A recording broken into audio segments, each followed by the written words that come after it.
So I made a reel the other day comparing NASA to the CDC, the FDA, and all the other government organizations. And so many people blew that post up, accusing me of being a flat earther and that I was crazy. But guys, that post had nothing to do with flat earth. And what I think the planet looks like has nothing to do with them being a corrupt organization. So I'm going to share with you a little video here that you should watch. And this is just one of the many, many things that I truly believe that NASA is lying about.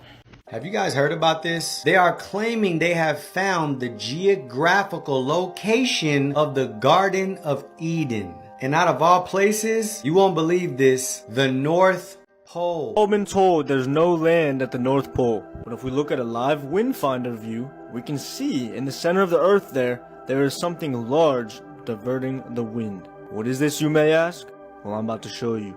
Just go ahead and type in on Google, old map of the North Pole, and all these old maps will come up from the 1500s. And here's what they look like. Look right here, made in 1595. And if we look in the center of the map here, we have what is called the Rupus Nigra. Rupus Nigra was believed to be a huge magnetic rock located at the North Pole.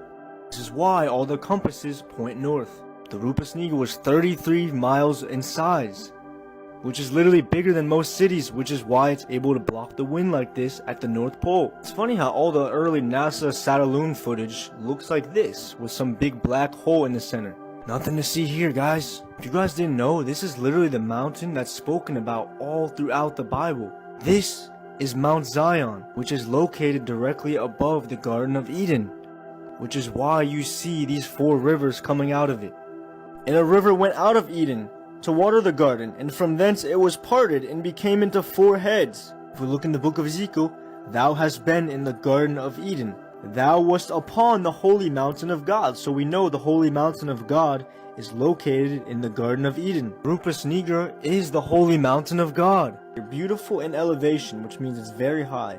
The joy of the whole earth is Mount Zion in the far north, which is why you can literally see the very top of it poking out through the clouds. No other mountain in the world does this. So just in case you missed it, let me break it down in simple terms. We are given the impression by NASA based on images that are taken from satellites. It's just one big black hole based on the images that we see. But maps from the 1800s reveal that there is actually land on the North Pole. It is not some black empty void space. Now one would have to question, why would they hide this from us? What's the point? Now what these maps from the 1500s reveal about the North Pole, there is a gigantic mountain or rock mass that is right there at the North Pole. And this can be confirmed today if we look at modern wind finder view technology. You will see there is a massive mass of some sort right at the North Pole that is blocking the wind or redirecting the wind around it. Now just a sidebar, this massive rock at the North Pole, or this mountain-like structure, was known as the Rupus Nigra. Now guess what Rupus Nigra means? It means black rock. That name Black Rock sounds real familiar. Now this massive mountain or black rock they believe to be is the literal Mount Zion. And based on the book of Ezekiel, some people believe that Mount Zion was right beneath the Garden of Eden, which makes the topic we're talking about so believable, because this mountain is surrounded by water that flows in 4 different directions. And how is it again that the Bible describes the Garden of Eden? Genesis 2:10. A river flowed out of Eden to water the garden, and there it divided and became 4 rivers. Wow.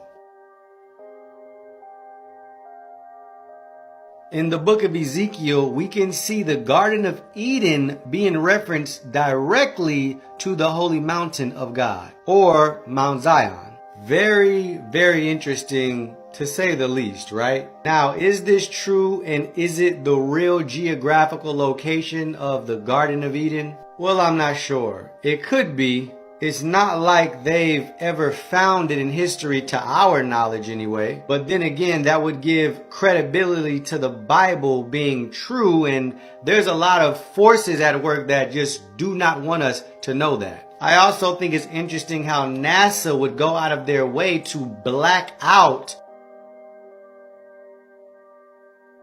Now, what I'm going to share with you guys next is probably some of the most compelling and secretive information about this story. What it will prove to you is that this place, whatever it is, was purposely covered up. And it'll also prove to you who had something to do with it. But I cannot share this information on the social media platforms. Did you know that the Earth does not spin?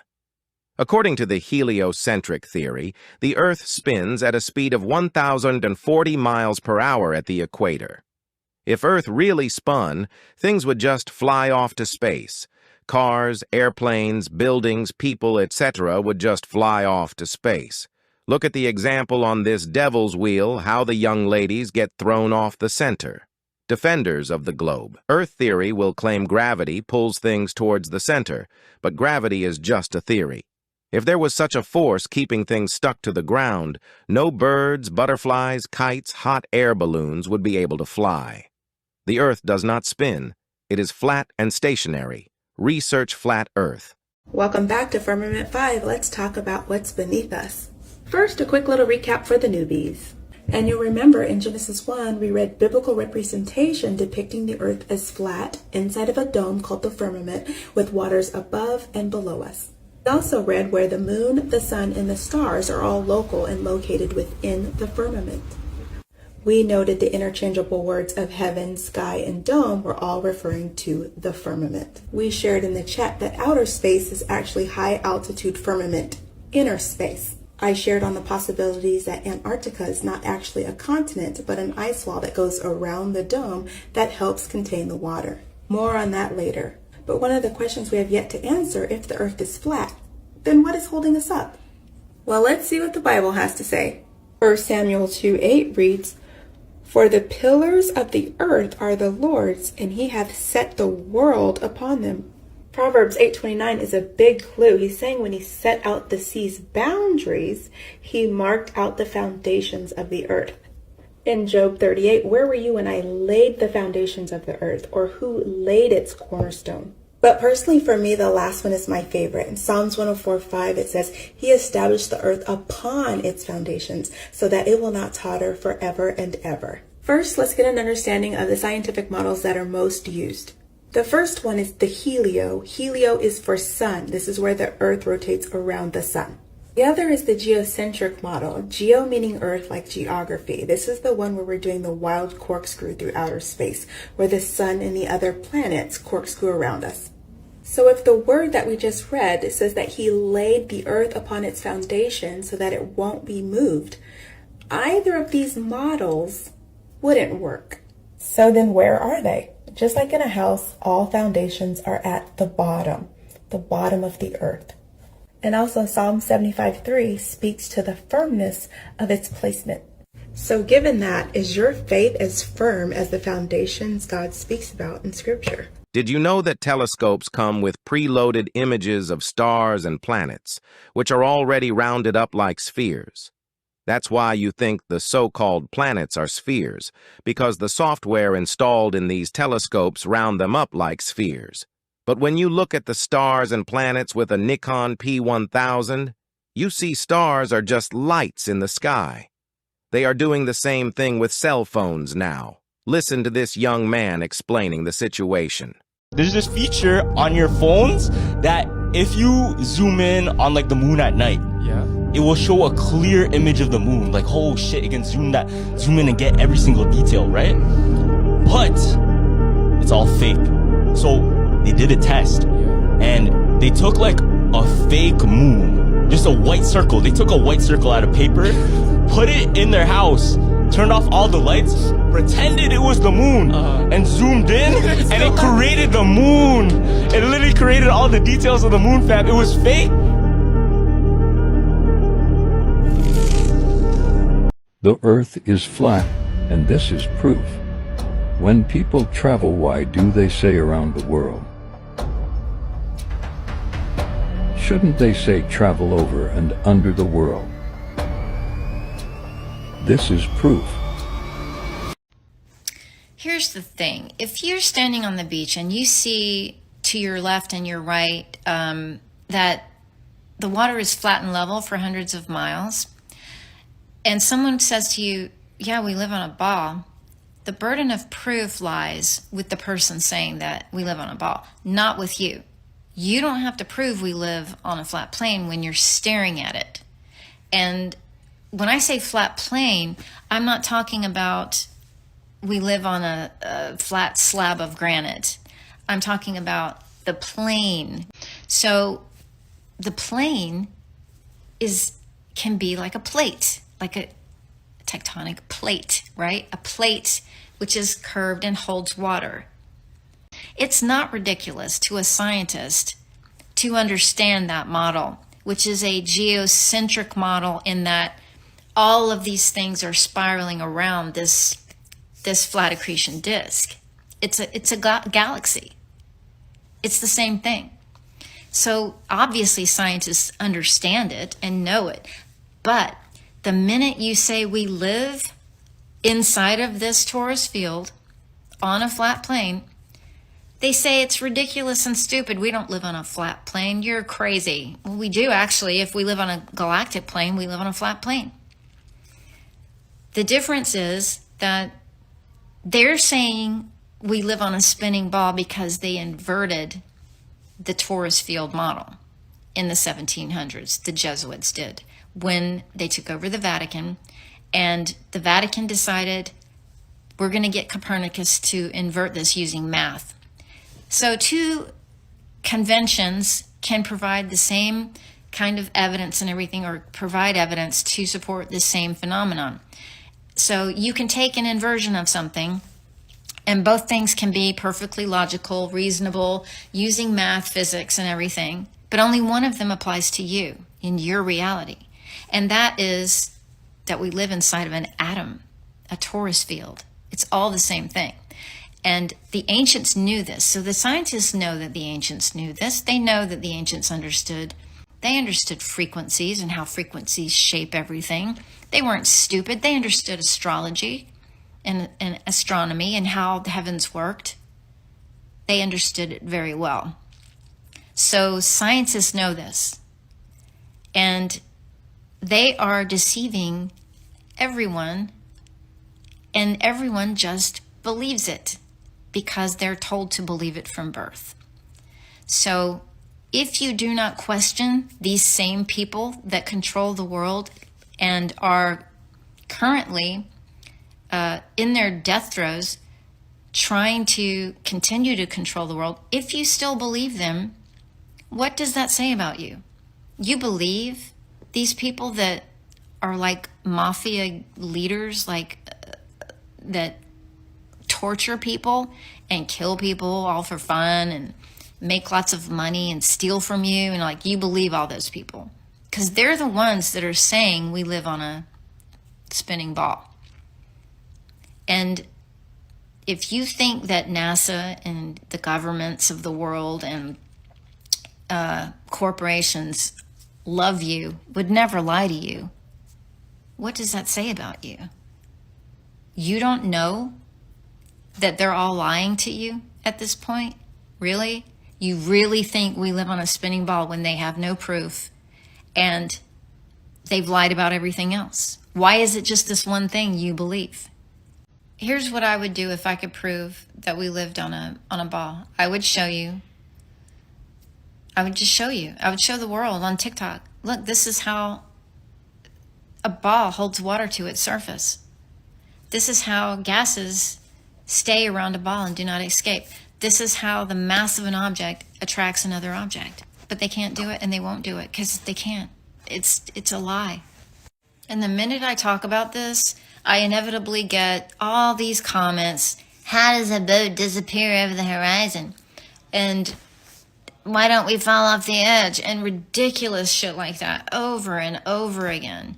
And it's like, it's scary how stupid people actually are. So I kind of get it. I kind of get how the elitists are like, these are stupid people. We're just going to kill all of them. I'm not saying you should. I'm not saying you should kill people. Don't go off on that one. I'm just saying I kind of get why they feel that way, because people are lazy and stupid, and they don't try. They don't even try to understand something. That is the difference between being a liberated, self-actualized human being and a tool, you know? And it's just sad. It's sad that there's so many humans that are like that. I also understand that it's complicated. The model is complicated because it's multidimensional, and a lot of people can't think above 3 dimensions. Like, they don't understand how a torus field is multidimensional. It has all of these different waves going in all different directions, spiraling around, and that there are different states of matter. And, you know, I get it, you know, but, you know, don't just quote the heliocentric model and say, well, this is why this happens. Because as I told you, there are 2 models, and both can explain the same phenomenon. And when I say phenomenon, I'm talking about something like the ship disappearing over the horizon, or the sun appearing to come up over the horizon. These things can be explained in a different way than just saying we live on a ball, because of optics. So you have a vanishing point. When something's moving farther away from you, it grows smaller until you can't see it anymore because the atmosphere obscures it. And you may be able to get a telescope and go back in and see it again, but only to a certain point, because then it's going to continue to move even farther and farther away to where you can't see it any more than you can see a star with a telescope that would be light years and light years away from you. You can't. It's ridiculous to think that the lights from stars are traveling billions of light years to get to you, and you can see it with a telescope. But people believe it because they're told that's the truth. So I don't care what you believe. You can believe whatever you want to, but it is important that you research the actual torus field model and not just regurgitate the heliocentric model, because we all know that model, and we're saying that that explains it in one way, but the torus field model explains it in another way. And if you don't know the torus field model, then you're ignorant, and you could be wrong about your model, right? So you need to know both of them, not just one, not just the one you were told. You're going to have to put your ego aside in order to do that, because everyone will tell you you're a ridiculous fool for researching it.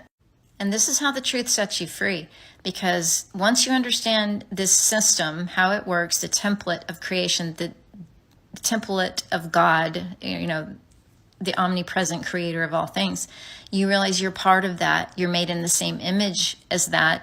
And you are an infinitely sustained being. You don't need anyone. You don't need to depend upon the things they hoard. The burden of proof is carried by those who make the claim. Here is the evidence that the Earth is flat. 360 degrees of a flat horizon. Globe believers claim the horizon we witness as being flat, curved somewhere. They just don't provide us with the proof. All they offer are some CGI images and fish eye lens evidences. They offer no proof of Earth's revolution around the sun. There is no proof of a spinning ball. We have zero curvature. Globers, if you claim Earth is a ball, offer us some proof. Put up or shut up. The flat Earth map dates back over 1,000 years. This map is credited to being created by a Persian astronomer. His name was Al-Biruni, and he lived between 973 AD to 1048 AD. It's the official map of the United Nations and also the United States Geological Survey. It used to be present in many places before the creation of NASA and the Antarctic Treaty in 1959. Here you see it with Admiral Byrd. This map has been restored by Dmitry from Russia with suggestions of mine, Idialenkar. Known by my YouTube channel Flat Earth Banjo, I asked Dmitry to include the Bermuda Triangle and Point Nemo, a place deep in the Pacific where NASA buries rockets. Then Robert Tozzi, a professional mapmaker, came along and enhanced the map even more. There are many people now selling this map online, but if you could order it from my online store, I would greatly appreciate it. Visit my online store now and order one of the items. I humbly thank you. Will you welcome back?